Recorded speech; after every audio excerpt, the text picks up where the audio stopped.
Boa noite, irmãos. A graça e a paz do Senhor Jesus. Vamos abrir na carta de Paulo aos Efésios, no capítulo de número 1.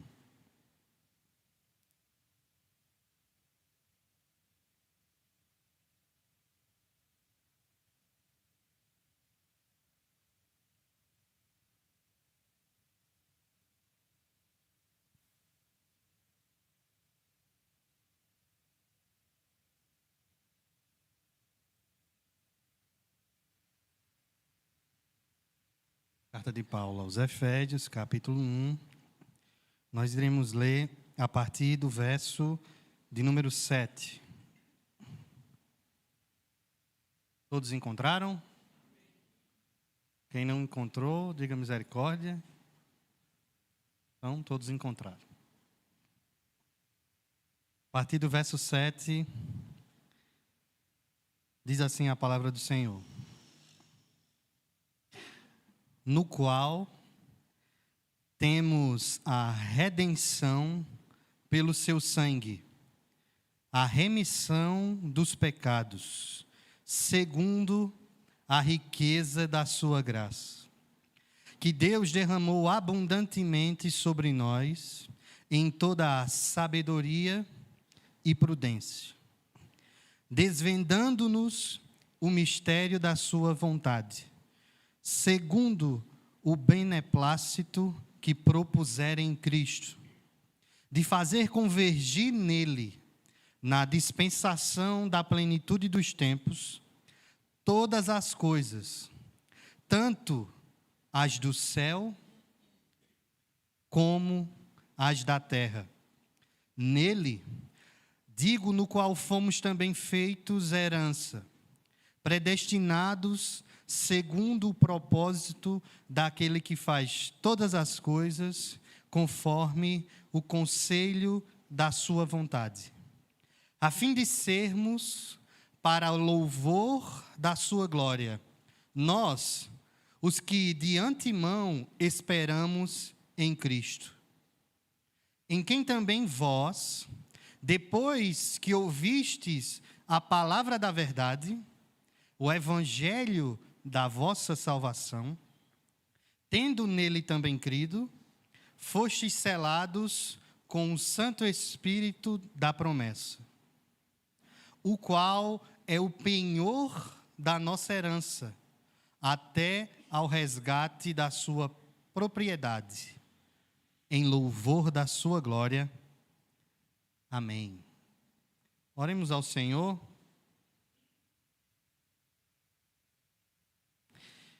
Bendito Deus,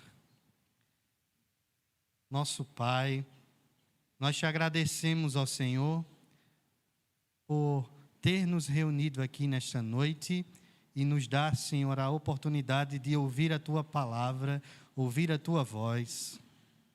Ó Senhor, Tu não reúnes o Seu povo, ó Senhor, em vão, mas Tu tens um propósito, ó Deus, para falar-lhe, ó Deus, ao seu coração.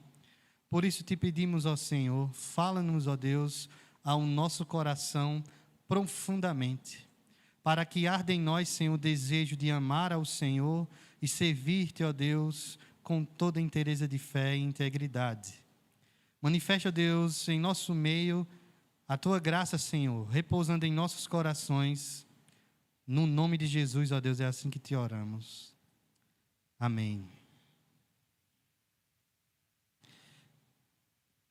Nesta noite eu quero, se assim Deus nos permitir, dar continuidade acerca das bênçãos celestiais que o Senhor, nosso Deus, Pai do nosso Senhor Jesus Cristo, tem nos dado em seu Filho nas regiões celestiais.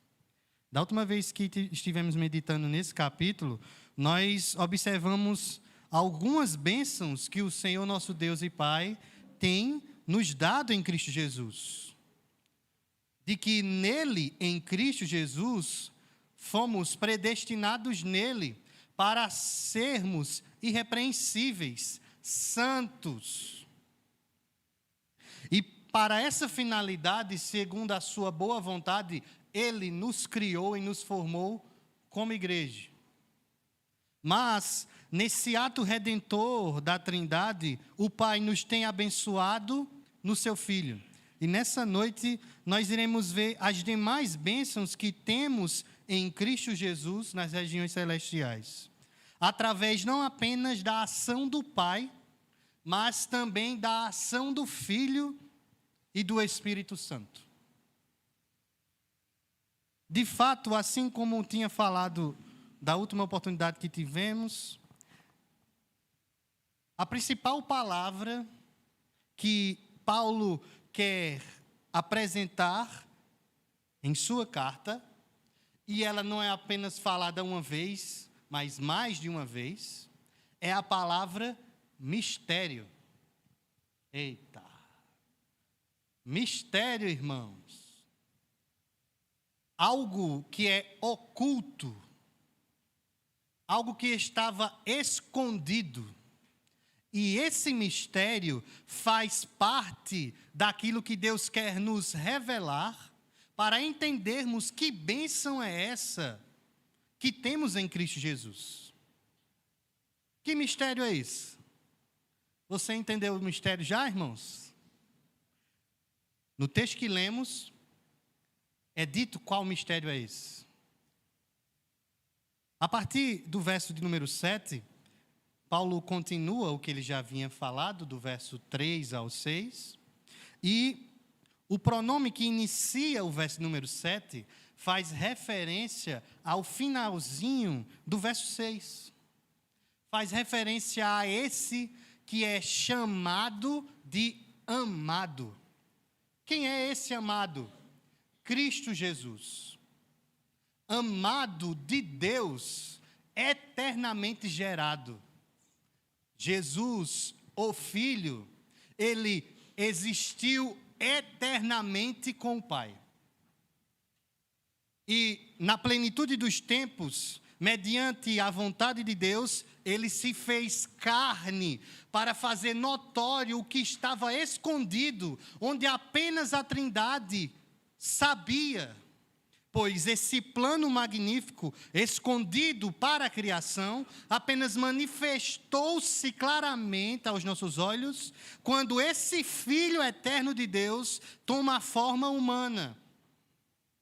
E no verso 7, Paulo inicia dizendo que este Filho, o amado, o objeto de Deus enviado por amor a nós, ele nos deu a redenção.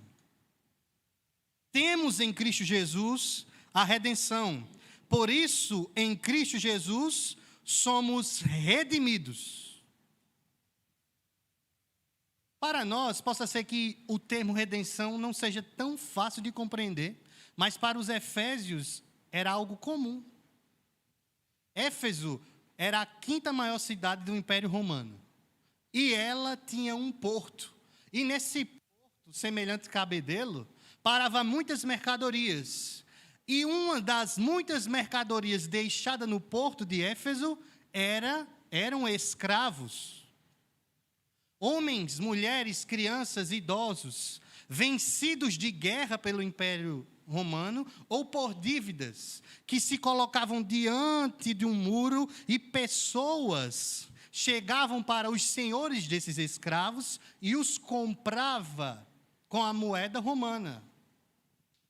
Só que o termo redenção que Paulo utiliza é justamente a ação de alguém que vai até esse lugar de escravo, ou a um senhor de escravo, e o compra com um preço. Ele não recebe de graça porque ele é ou conhece aquele que toma de conta dos escravos, mas sim ele paga um preço. E a redenção, ela quer nos indicar uma libertação. É um pagamento, é um resgate. Existe um filme muito conhecido que no seu próprio nome tem esse termo, que é O Resgate do Soldado Ryan, onde o filme inteiro é um grupo de soldados americanos que chega na região da Normandia, na Alemanha, e lutam mais de 3 horas de filme para resgatar um homem. E nesse filme, muitos morrem para que esse homem seja liberto. É impossível haver resgate ou redenção sem um pagamento. Porque a redenção faz parte de tirar aquele que é escravo de um senhor para outro. E essa compra precisa ser feita. E o Senhor, através do apóstolo Paulo, nos diz que nós somos abençoados por Ele em Cristo Jesus, porque em Cristo Jesus temos redenção. Êxodo, capítulo 21, verso 30, lá Moisés declarando a lei do Senhor, ele vai ensinar o povo de Deus acerca de vários ditames da vida comum. E um deles era, caso alguém matasse um boi de outro, o outro deveria pagar o preço pelo boi que matou do outro irmão. Ou seja, irmão, é preciso pagar o preço. E o texto diz, se lhe for exigido resgate, ou seja, da possessão do outro, dará então como resgate da sua vida tudo o que for lhe exigido. Porque na lei do Senhor, o dente retirado de alguém teria que ser devolvido com dente. Um olho por olho. O Deus que formou a sua lei santa e pura continua o mesmo. E ele exigia, da mesma maneira como na lei, a nossa redenção por um pagamento de um preço justo. Mateus, capítulo de número 20, verso de número 28, diz assim: tal como o Filho do Homem, que não veio para ser servido, mas para servir e dar a sua vida em resgate por muitos. Cristo não veio, não saiu das moradas eternas com Deus, tomou a forma humana, padeceu, nasceu, criou-se, viveu sob a lei, assim como dizem Gálatas, nascido de mulher, sob a lei, cumpriu os mandamentos, foi à cruz e morreu em nosso lugar. Ele não fez isso para a glória própria, mas sim para nos comprar. Pois a redenção é uma emancipação da maldição. Ou seja, Cristo pagou a maldição que estava sobre nós. Porque na cruz, assim como temos visto através das ministrações do pastor Hamilton, desde Gênesis, no capítulo 1 até agora, por conta da queda de Adão, o homem herdou culpa. Ele herdou o pecado. Ele herdou o castigo. E há sobre todo homem um poder que o domina. Esse poder é o pecado. E a obra de Deus, que vem para nos abençoar, é para retirar sobre nós o domínio do pecado. Ele deseja nos restaurar. Ele deseja nos libertar de tamanho mal que nós mesmos construímos.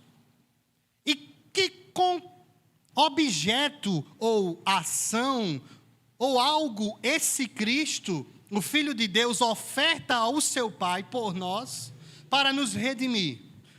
O verso de número 7 nos diz que essa redenção vem por meio do seu sangue. A remissão dos nossos pecados vem por meio do seu sangue. Só entenderemos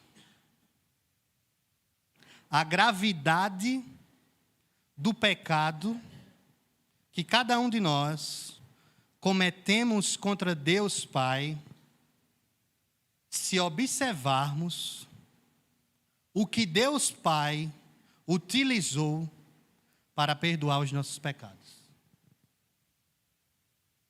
Cristo. Quem é Cristo? Colossenses vai nos dizer que em Cristo fomos redimidos, fomos transportados do império das trevas para o reino de seu Filho. Esse Filho, que é a expressão exata do ser de Deus, ele é a primícia da criação. Tudo foi feito para ele, por meio dele, e tudo que foi feito é dele.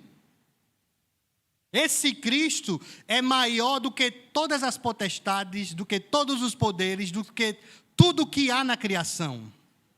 E esse Cristo se fez carne, ele se humilhou, tomando a forma humana, assumindo a forma de servo, como disse Mateus. Ele não veio para ser servido, mas para servir. Deus em carne, o verbo da vida estava diante de nós e nós o contemplamos. Esse sangue dado a Deus Pai por nós é um sangue de um Redentor perfeito. Vamos abrir em Hebreus, capítulo de número 9. E na leitura dessa porção de texto, a partir do verso número 11, nós iremos entender um pouco o que é que isso significa.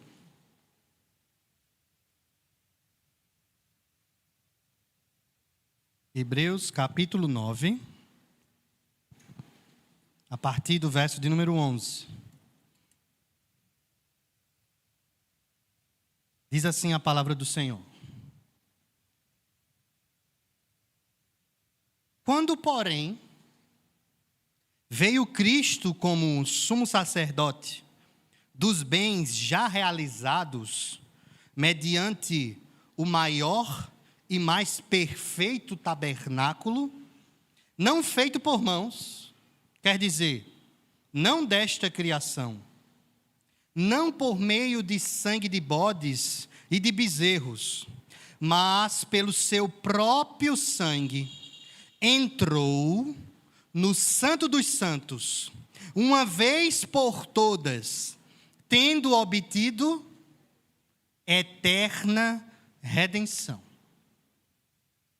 Os hebreus, a qual essa carta é escrita, sabiamente entendiam o que o autor está escrevendo, pois eles conheciam plenamente a lei. Nós podemos conhecer a lei, mas não a praticamos em termos cerimoniais. Deus instituiu em sua lei que apenas e somente apenas pelo derramamento de sangue de um inocente, o injusto seria perdoado. E esse sangue ofertado a Deus, havia um padrão de como essa oferta seria dada a Deus. Os símbolos da qual Deus exigiu que o seu povo usasse. O tabernáculo, a mesa dos pães, o propiciatório, local de lavar as mãos, os pés e as orelhas,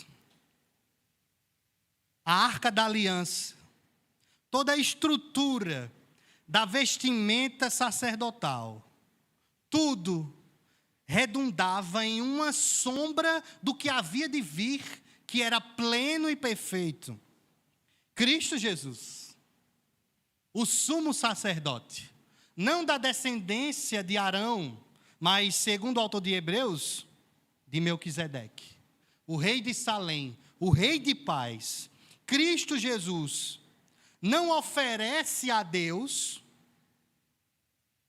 o sangue de animais, porque sangue de animais não purifica o homem, mas sim ele se oferece como oferta. E ele é o ofertante e é a oferta. Ele entra nos santos dos santos, da qual o sumo sacerdote entrava apenas uma vez por ano diante de Deus, diante da Arca da Aliança. Agora esse Cristo O texto vai nos dizer que ele entrou não no tabernáculo, não no templo. Ele está à direita de Deus, no santuário de Deus, e ele está se apresentando diante de Deus, com as suas mãos feridas, com o seu lado rasgado, com seus pés perfurados, com um testemunho diante de Deus. E esse ofertar dele é eterno. Ano após ano, os sacerdotes apresentavam suas ofertas. Muitos sacerdotes, durante o seu ministério, cerca de 40 a 50 anos, morreram. E ano após ano ofertaram. Mas essa oferta deles não foi suficiente para pagar o preço. Verso de número 13 diz o seguinte: portanto, se o sangue de bodes e de touros e a cinza de uma novilha aspergido sobre os contaminados, os santificam, quanto à purificação da carne, muito mais o sangue de Cristo, que pelo Espírito eterno, a si mesmo se ofereceu sem mácula a Deus, purificará a nossa consciência de obras mortas, para que servimos ao Deus vivo. Os sacerdotes ofereciam sacrifícios a si primeiro, para poder entrar no Santo dos Santos. Cristo não, porque ele é perfeito. Ele não precisou sacrificar-se para si, porque ele é perfeito. Ele se sacrificou pelos imperfeitos, por nós. Por isso, ele pode nos redimir, porque em si, a oferta que ele dá, e ele como ofertante, como o sumo sacerdote, é perfeita. E essa oferta, segundo o autor de Hebreus, é para nos purificar a consciência, tendo em vista que as obras dos sumos sacerdotes no tempo da antiga aliança não transformava o coração do povo de Deus. Porque a transformação do coração não vem por sangue de animais, mas vem por uma ação soberana do Espírito de Deus sobre o coração do pecador. Sem essa ação soberana de Deus, o pecador permanecerá oferecendo sacrifícios vãos ao Deus que ele nem conhece. Mas esse Deus se fez conhecido a nós. Ele entregou o seu Filho por amor a nós, e hoje o sangue de seu Filho não limpa as nossas vestes, mas limpa a nossa consciência, transformando-nos a mente, para que vivamos para a glória dEle, para servirmos a um Deus que é vivo e não morto. No verso 15, o autor continua dizendo: por isso mesmo, ou seja, por tudo isso que ele falou, Cristo, ele é o mediador da nova aliança, a fim de que, intervindo a morte para a remissão das transgressões que havia sob a primeira aliança, recebam a promessa da eterna herança aqueles que têm sido chamados. É preciso ser chamado pelo Filho para herdar do Filho aquilo que Ele tem dado. Que Deus tem nos dado, essa bênção. E aí é onde fica a pergunta: você ouviu esse chamamento? Porque a evidência de que ouvirmos o seu chamado não é apenas o seguir,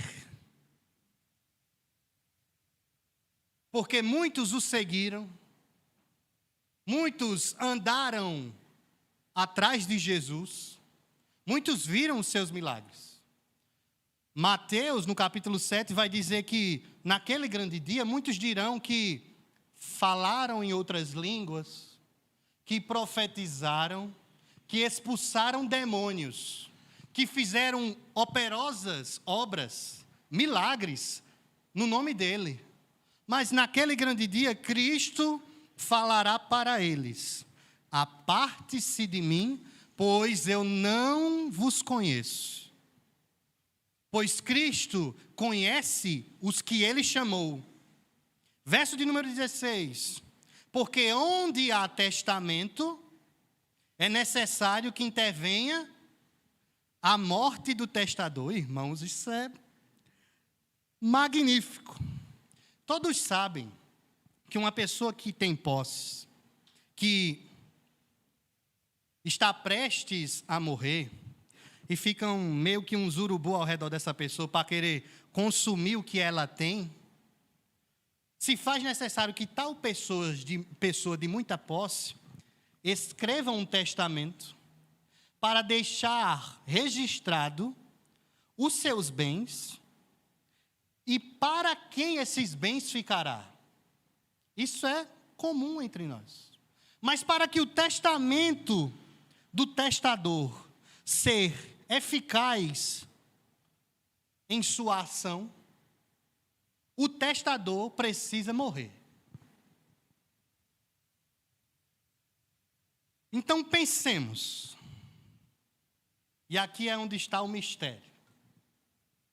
Quem é o testador?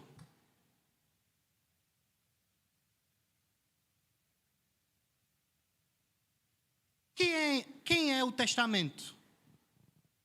E qual é a herança? Verso 17. Pois um testamento só é confirmado no caso de mortos, visto que de maneira nenhuma tem força de lei enquanto vive o testador. Pelo que nem a primeira aliança foi sancionada sem sangue.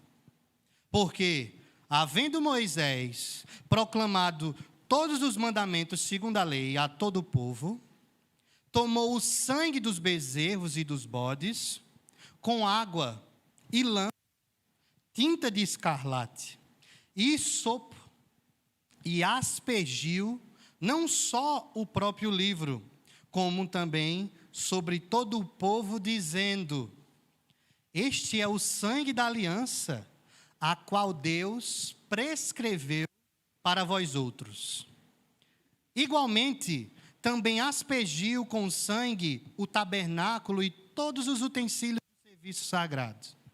Com efeito, quase todas as coisas, segundo a lei, se purificam com sangue, e sem derramamento de sangue não há remissão. O autor de Hebreus, ele nos descreve, resumidamente, como era a procissão do sacerdote ante ao sacrifício. Além da imolação ao cordeiro perfeito, ele pegava parte desse cordeiro, na realidade, a melhor parte do cordeiro, e colocava para ser queimado no altar. A outra parte do cordeiro ele ficava para si, para o seu suprimento. E do sangue derramado do cordeiro, esse sangue primeiro era aspergido sobre ele, para a purificação de seus pecados, colocado em suas mãos, colocado em seus pés, colocado em sua orelha. E ele entrava no Santo dos Santos, e o restante do sangue era aspergido na tampa do propiciatório. Se na antiga aliança, se no Antigo Testamento foi necessário derramamento de sangue, verso 23, era necessário, portanto, que as figuras das coisas que se acham nos céus se purificassem com tais sacrifícios, mas as próprias coisas celestiais com sacrifícios a eles superiores. O que é que quer dizer esse verso? Que aquilo que Deus instituiu por lei, toda a sombra, o tabernáculo, isso que era terreno, deveria ser aspergido por um sangue terreno, finito, que através desse sangue as coisas finitas seria satisfeita na purificação. Mas as coisas celestiais, que coisas celestiais? Que coisas são essas que precisa ser aspergida com sangue para que celestialmente ela seja purificada? O autor de Hebreus não está dizendo que nos céus, no ser de Deus, há algo que precisa se purificar. Amém? Pois se assim fosse, Deus não seria Deus, pois Ele é santo. Então o que é que há nos céus que precisa se purificar? Não é o que está em Deus, mas sim a perspectiva que Deus tem de nós. Isso é chamado de ira. E a sua ira foi plenamente satisfeita quando o sangue superior de Cristo foi aspergido na cruz. E foi satisfeita nos céus. Porque dos céus veio o objeto que satisfazia a ira de Deus. Por isso, como diz Paulo em Efésios, no capítulo 1, verso 7, nele, no amado de Deus, no nosso amado, temos redenção pelo seu sangue, pois ele pagou o nosso preço, pois o seu sangue era perfeito. Verso 24, porque Cristo não entrou em santuário feito por mãos, figura do verdadeiro, porém, no mesmo céu, para comparecer agora por nós diante de Deus, ainda para se oferecer a si mesmo muitas vezes, como o sumo sacerdote que a cada ano entra nos santos dos santos com sangue alheio. Ora, neste caso, seria necessário que ele tivesse sofrido muitas vezes, desde a fundação do mundo, para que suprisse todos os pecados existentes. Se o seu sangue não fosse perfeito, ele deveria ter vindo lá depois que Adão pecou, e tivesse padecido dia após dia, segundo após segundo, se o seu sangue fosse ineficaz. Mas ele é perfeito, e agora, porém, ao se cumprirem os tempos, se manifestou uma vez por todas. Não como os católicos dizem, que na ceia, quando eles comem do pão e bebem do sangue, eles estão mais uma vez sacrificando Cristo. Não, a ceia é um memorial. É um sacramento para a igreja lembrar-se do que ele fez na cruz. Porque o que ele fez na cruz é eterno. Não será repetido. Cristo não voltará mais para morrer. Na realidade, homem algum voltará mais para morrer pelo injusto. Pois já se fez isso. Deus já o fez. Para aniquilar pelo seu sacrifício de si mesmo o pecado. E assim, como aos homens está ordenado morrerem uma só vez, vindo depois disso o juízo, assim também Cristo, tendo se oferecido uma vez para sempre, para tirar os pecados de muitos, aparecerá uma segunda vez, sem pecado. E o que o autor de Hebreus quer falar não é que Cristo, na primeira vez que veio em pecado. Não. A condição de seu corpo era como a nossa. Natural. Mas agora, na sua volta, o seu corpo é glorificado. Incapaz de pecar. E ele virá para os que aguardam a salvação. Temos em Cristo Jesus a redenção pelos nossos pecados, pois o seu sangue é perfeito. Segundo, a riqueza da sua graça. Quando lemos essa porção do verso 7 lá em Éfesos, lá na carta aos Efésios, se você quiser voltar, nos faz lembrar de uma pequena ilustração acerca de dois homens ricos. Bastante ricos. E chega alguém pedindo uma oferta, uma ajuda. E um deles, pela sua riqueza, doa R$ 1 bilhão, pois ele era muito rico e doou tal valor que não o falta. E o outro, que também proporcionalmente era rico, doa R$ 10.000. Para nós, R$ 10.000 é muita coisa. Mas para quem é rico, não é nada.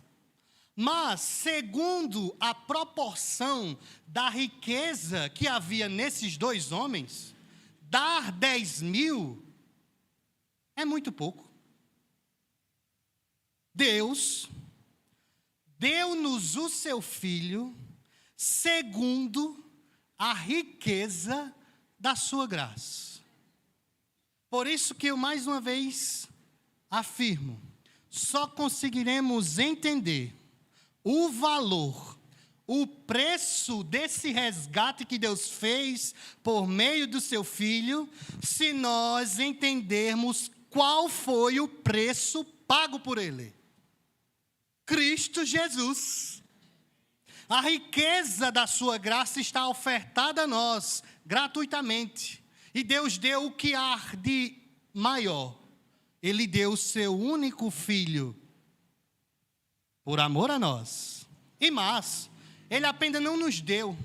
No verso 8 ele vai dizer que Ele derramou abundantemente sobre nós essa riqueza, essa graça, em toda sabedoria e prudência. Prudência também pode ser traduzido como discernimento. E o que é sabedoria? Sabedoria é a capacidade de aplicar o conhecimento para o melhor proveito, capacitando uma pessoa, aquela que é sábia. A sabedoria o capacita para que ele possa usar os melhores meios e mais eficazes. Já a prudência ou o discernimento é o resultado de pôr em nossa mente aquilo da qual Deus revelou como redenção na pessoa de seu Filho. Então vamos pensar. Se em Cristo Deus nos deu ricamente a sua graça para termos sabedoria e prudência, qual seria a melhor forma de eu poder chegar a satisfazer a ira de Deus? Será que seria pelo Antigo Testamento, no cumprimento da lei? Ou sim apenas aceitando gratuitamente o que Deus nos oferta, o seu próprio Filho? Então, irmãos, sábio é aquele não que utiliza as suas forças para se chegar a Deus, mas sim que sobe pelas escadas que o próprio Deus construiu para ir até Ele. Cristo é a escada que Jacó viu lá em Betel, por onde nós poderemos subir e chegar ao Pai. Não como em Babel, que os homens construíram um templo, um edifício para chegar até Deus. Não, jamais um homem chegará a Deus se Deus não vir até ele. Bendito seja Deus por isso, porque se fosse por nós, nenhum de nós estaria aqui. Por isso que cantamos nessa noite, que amamos ao Senhor Jesus Cristo, que a sua maravilhosa graça veio sobre nós, e de que Ele está vivo. Ele está vivo. Em toda a sabedoria e prudência, recebemos de uma forma abundante. Para quê? Porque Deus nos deu sabedoria e prudência, ou discernimento. Desvendando-nos o mistério da sua vontade, segundo o seu beneplácito que propusera em Cristo. Sem essa sabedoria e sem essa prudência advinda da graça que foi nos dada abundantemente, não conseguiríamos entender o mistério. Eita! Sem a sabedoria e a prudência, não conseguiríamos entender o mistério de Deus. O mistério da sua vontade. Que mistério é esse, irmãos? E esse mistério é de acordo com aquilo que Deus ortogou ou estabeleceu na pessoa de seu Filho. Não em conhecimentos vãos, como os falsos mestres da carta de Colossenses, da carta de João, da carta de Judas, da carta de 2 Pedro, apresentavam como um conhecimento exclusivo, um conhecimento apenas de alguém que não apenas lê as coisas de Deus ou estuda as coisas de Deus, mas também das dos homens. É um conhecimento que vem de Deus, não de homens. Está em Cristo. E Deus fez com que todas essas coisas convergissem em Cristo. O Pai, que tem nos abençoado em Cristo, Ele tem um profundo deleite. Assim como algumas pessoas que têm um certo toque de planejar as suas vidas, ou planejar o seu dia e o seu trabalho, e quando algo foge daquilo que ele planejou, tal pessoa perde o seu dia, perde o seu mês de trabalho, fica totalmente desesperado, angustiado, porque aquilo que ele planejou não deu certo. Isso não acontece com Deus. Essa semana eu fiz vários planos, irmãos. E um deles foi ir para a academia. E não deu. As circunstâncias e a minha falta de perseverança não me ajudou. Mas o meu bom Deus, o seu bom Deus, Ele fez um plano. E Ele não será frustrado por nada, nem por Ele mesmo. Pois Ele tem prazer naquilo que Ele planejou, na sua vontade, cumprir. E Ele nos desvendou essa vontade. E se não tivéssemos a sabedoria de Deus, vinda pela sua graça, não entenderíamos que mistério é esse. E que mistério é esse, irmãos? Verso 10. De fazer convergir nele, ou seja, em Cristo, na dispensação da plenitude dos tempos, todas as coisas, tanto as dos céus como as da terra. O que é que seria fazer convergir? Existe um propósito de Deus que será cumprido. E esse propósito foi precisamente revelado aos homens. Isso é um mistério. É Deus efetuar claramente e escancaradamente diante dos homens aquilo que estava oculto desde a fundação do mundo. De fazer convergir na pessoa de Cristo todas as coisas. Parece um pouco, né? Paulo, que é tão esmiuçador das coisas, por que ele não diz quais são essas coisas que está no céu e que também está na terra? Vamos para o verso de número 20 do capítulo 1.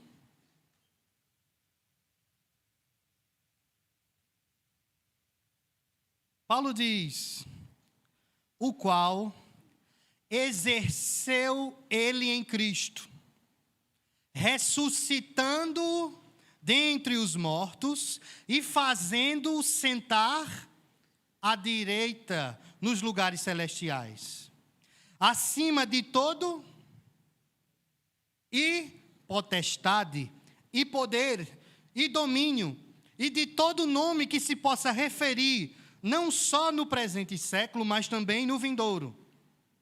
E pôs todas as coisas debaixo dos pés, e para ser o cabeça sobre todas as coisas, o deu à igreja, a qual é o seu corpo, a plenitude daquele que a tudo enche em todas as coisas. Irmãos, isso é mais precioso do que qualquer valor estimado na terra. De qualquer bem que possa lhe trazer saúde e riqueza. Isso que Paulo diz do verso 20 ao 23. É o suprassumo, é o tutano mais poderoso para alimentar a sua alma. Este foi o objetivo de Deus, de fazer com que tudo o que Ele criou, tudo o que Ele fez, tudo o que Ele planejou, redundasse glória a Cristo e nos alcançasse, porque somos o seu corpo. Irmãos, imagine um pai que gasta toda a sua vida trabalhando dia após dia, e ele adquire riquezas, ele adquire um nome na sociedade, ele tem títulos, e muitos admiram essa pessoa. E quando ele está bem velhinho, e as pessoas o aplaudem por onde ele anda, e quando ele abre a sua boca e diz que o objetivo de tudo que ele fez não foi para atrair glória a si, mas sim ele diz: eu fiz tudo, e tudo o que fiz foi para o meu filho.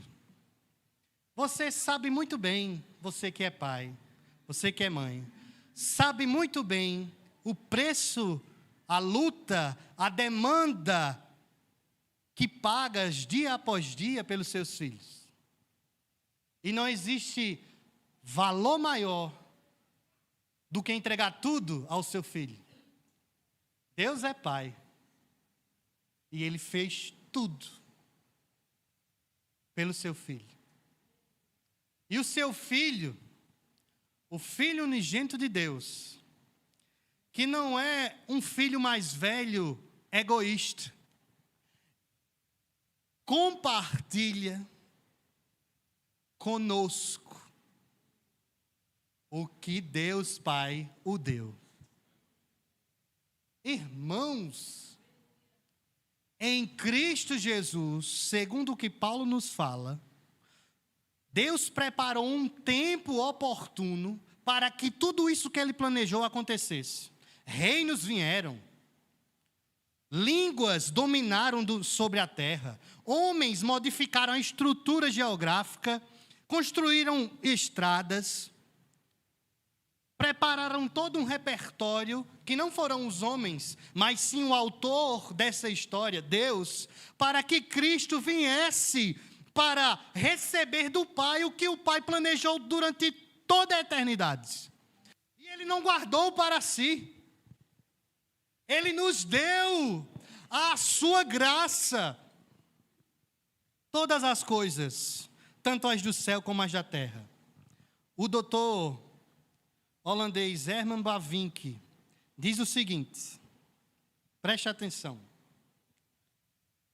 Observamos à nossa volta tantos fatos que não nos parecem razoáveis, tantos sofrimentos injustos, tantas calamidades inexplicáveis, tão desigual e inexplicável distribuição de sortes, e um contraste tão grande entre os extremos da alegria e da tristeza. De tal maneira que, ao mediar alguém sobre estas coisas, sobre o sofrimento da vida, se vê forçado a escolher entre duas alternativas.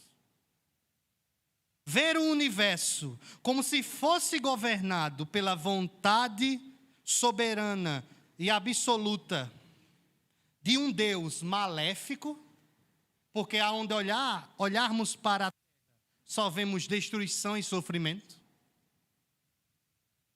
E isso os pessimistas fazem.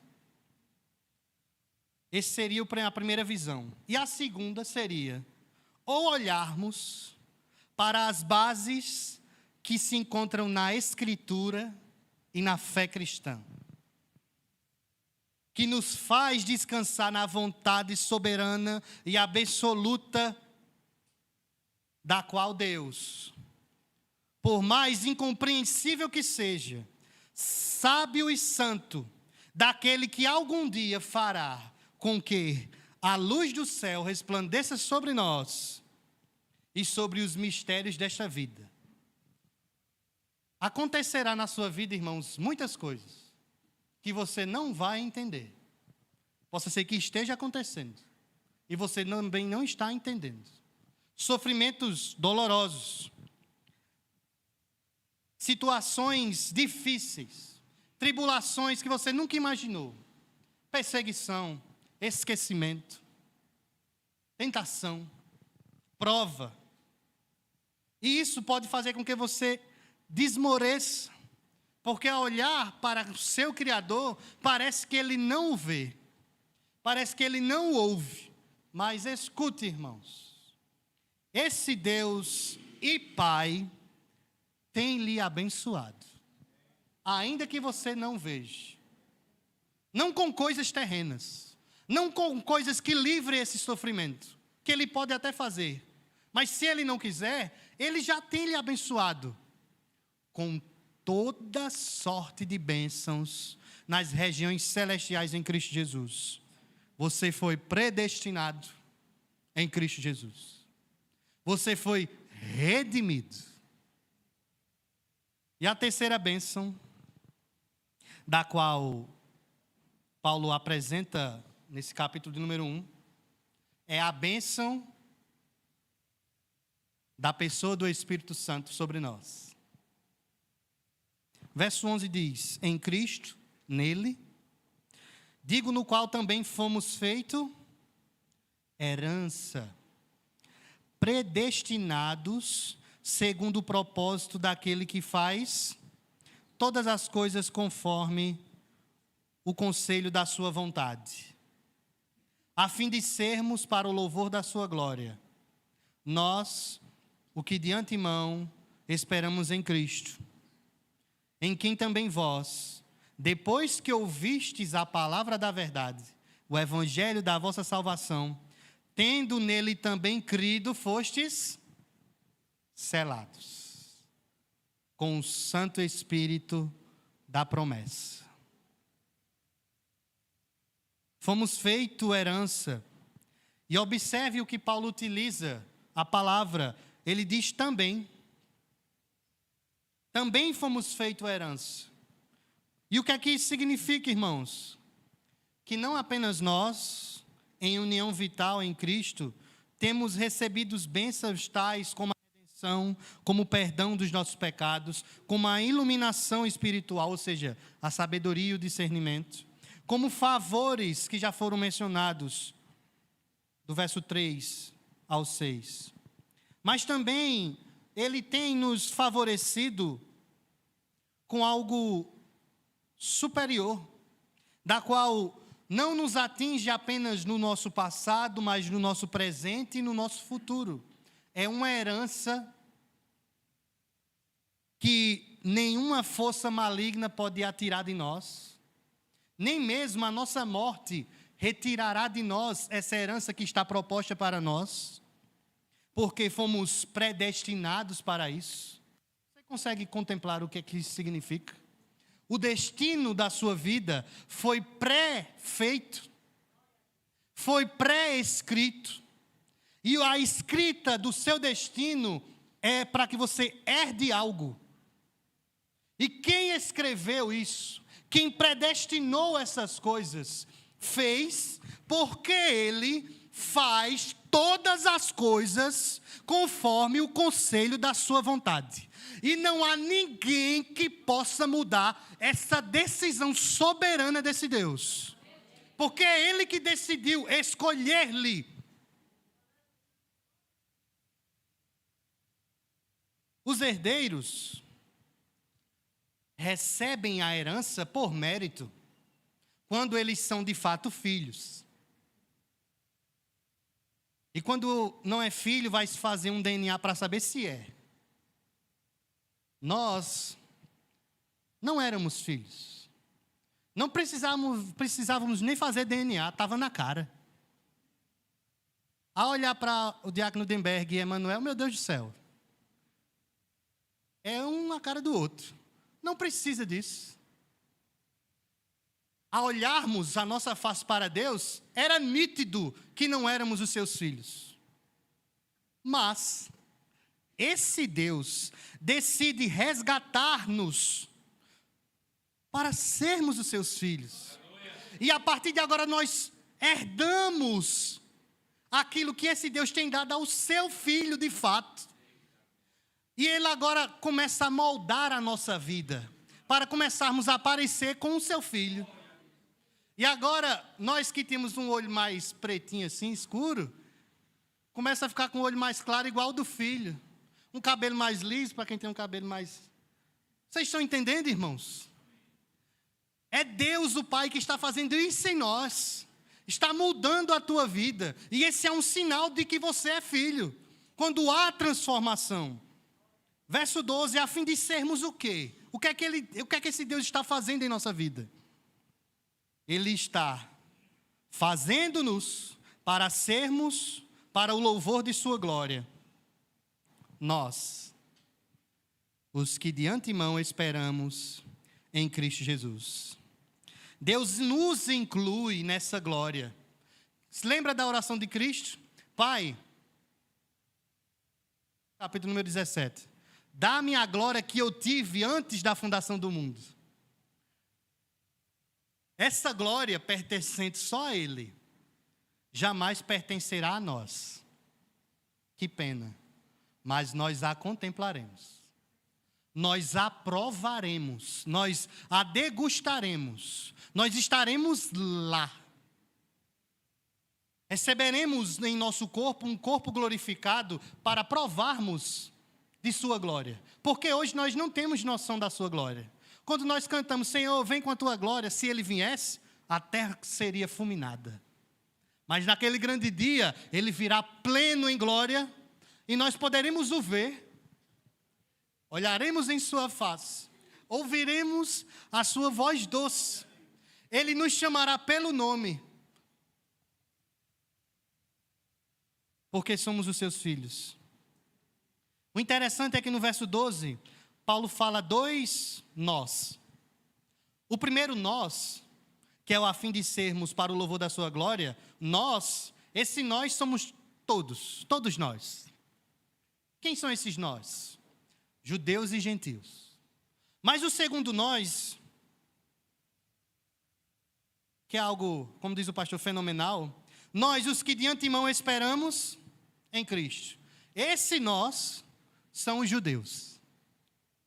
Porque nós não esperávamos o Cristo. Porque o Cristo foi dado aos primeiros, aos que mereciam a herança, aos judeus. Mas também recorre para nós. Por quê? Porque vós gentios, vós efésios, vós cidadãos aqui da região do Presidente Médici, mas quem for de outro bairro não tem problema. Mas que congrega nessa igreja. Vós, gentios, vocês também irão receber dessa glória. Viverão para essa glória. Por quê? Porque ouvistes a palavra da verdade. E os gentios hoje recebem essa glória por meio da pregação do Evangelho. Através da utilização de homens e mulheres experimentados e usados pelo Santo Espírito de Deus. Nesse final de semana, os irmãos que foram em comitiva para a convenção da nossa igreja, pôde ver um exemplo desse. De homens sertanejos tão simples, que doam a sua vida por amor a pessoas que nunca ouviram falar de Jesus. E através apenas da pregação do Evangelho, essa pregação muda a vida do ouvinte. Se essa pregação chegou ao seu ouvido, e essa pregação foi a verdade, o evangelho da salvação, e se você creu nela, porque não basta apenas ouvir, ou ver, como a nossa irmã lê. Não basta apenas ter esse contato, é preciso crer. É preciso crer. Em Atos capítulo 19, a partir do verso 18, é narrado que Paulo, ao ter passado anos na escola de Tirano pregando o evangelho, a cidade de Éfeso mudou completamente. O comércio foi transformado. Os feiticeiros e bruxos da deusa Diana queimaram todos os seus livros de feitiçaria e deixaram de colocar-se diante de mulheres sacerdotisas e se relacionarem com elas para cultuar a Diana, e mudaram o estilo de vida. Paulo abalou a cidade de Éfeso, e Éfeso nunca mais foi o que foi depois da pregação do evangelho, pois eles creram nessa palavra.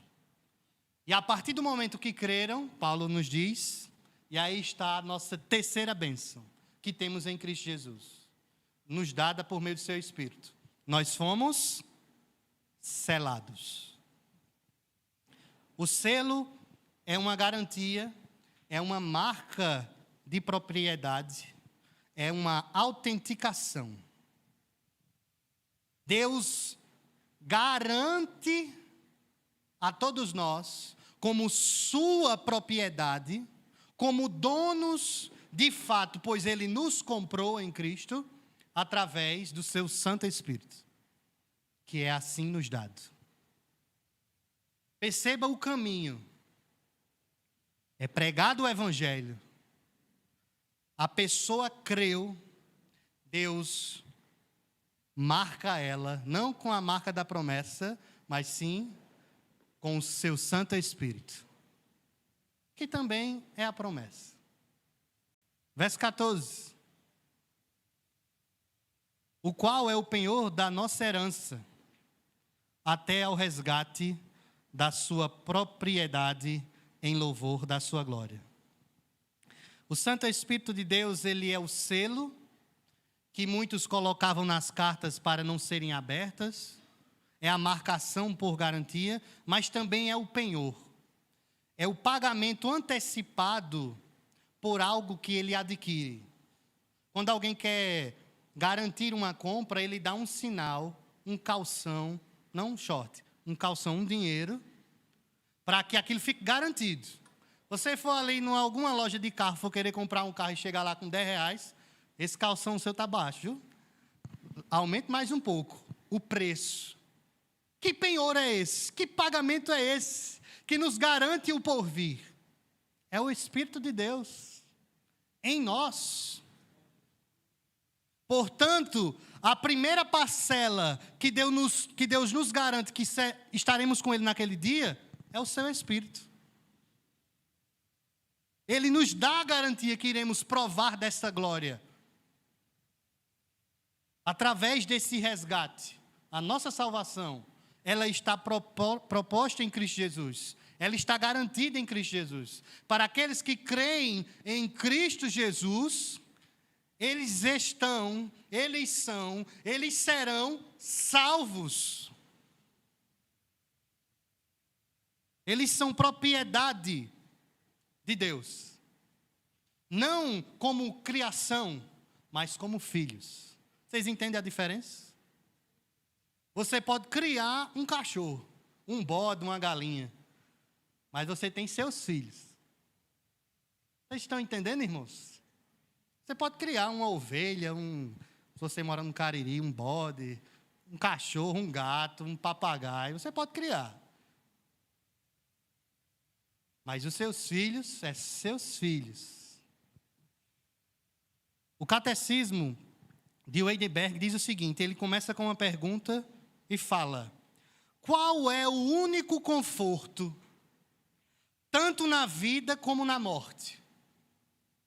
E ele responde: que eu, como corpo e alma, tanto na vida como na morte, não pertenço a mim mesmo, mas pertenço ao meu fiel Salvador Jesus Cristo, que com seu precioso sangue fez plena satisfação por todos os meus pecados e me livrou de todo o poder do diabo. Me guarda de tal maneira que sem a vontade de meu Pai Celestial, nenhum só cabelo pode cair de minha cabeça. Sim, que todas as coisas sejam subservientes à minha salvação. Por isso também, através de seu Espírito, me assegura na vida eterna e me prontifica e me faz querer sinceramente viver para Ele, para o louvor de sua glória.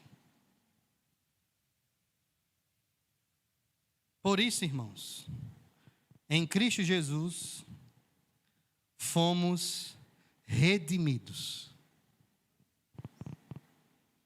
E através do seu Santo Espírito, fomos selados. E ao ouvir a pregação do Evangelho, todo homem faz necessário tomar uma decisão. Pois ao ouvir a verdade, ele precisa decidir se continuará vivendo na mentira ou se submeterá à verdade. Os efésios, ao ouvirem a pregação do apóstolo Paulo, que era o evangelho de Cristo Jesus, eles se submeteram. Eles deixaram as suas práticas e seguiram a Cristo para viverem só para eles. Nessa noite, você pode fazer essa decisão. Você não precisa vir aqui à frente, mas em seu coração decidir crer no Evangelho. E se essa decisão vem ao seu coração, é porque de fato o Santo Espírito de Deus já está trabalhando em seu coração. Então que nessa noite você possa compreender que só poderemos ser redimidos de nossos pecados, só poderemos ser selados pelo Santo Espírito, se nos submetermos ao senhorio do Senhor Jesus, o que morreu por todos nós. Oremos ao Senhor. Senhor, em nome de Jesus, Tu sabes, ó Deus, que há vidas neste momento, que há uma luta em seu coração para deixarem os seus pecados e viverem a Tua palavra. E existe essa luta porque eles compreenderam a Tua palavra. E por eles, ó Deus, eu te rogo que o Teu Santo Espírito complete a boa obra em seus corações. Pois aqueles que creem no Evangelho já foram selados pelo Teu Espírito. Fortalece, ó Deus, os meus irmãos que se encontram nessa batalha para viverem para a Tua glória. Sustenta-nos, ó Deus, em Ti, para não cairmos, mas que possamos ser perseverantes. Por isso, ó Deus, renova a alegria da salvação no coração de meus irmãos, tendo a certeza, Deus, que em Cristo Jesus somos abençoados, pois o Senhor nos predestinou, ó Deus, pois o Senhor nos redimiu nele e nos selou. Ó Deus, contempla, Pai, também os irmãos que estão assistindo essa transmissão, pois o Teu Evangelho é poderoso para ir em todos os lugares da qual ele é proclamado. Glorifica somente a Ti, Senhor, e salva o perdido nessa noite, segundo o beneplácito da Tua vontade, no nome de Jesus. Amém.